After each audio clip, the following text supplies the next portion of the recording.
Sa kagubatan, sari-saring halaman ang ating natatanaw. Daming biyayang dulot ito sa ating kalusugan. Katulad nitong ampalaya. Dati-rate, binabaliwala lamang to, pero ngayon, nabibigyan na ng ukol na pansin. Dito sa farm na to, alagang-alagang ampalaya sa isang pamamaraang natural at walang kimikal.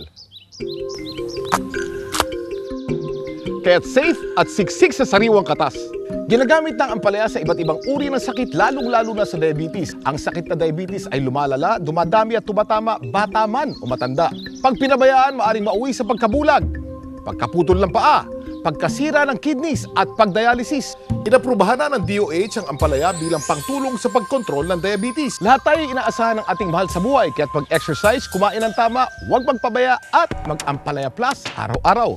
Ito'y may sangkap na ampalaya, banaba at luyang dilaw.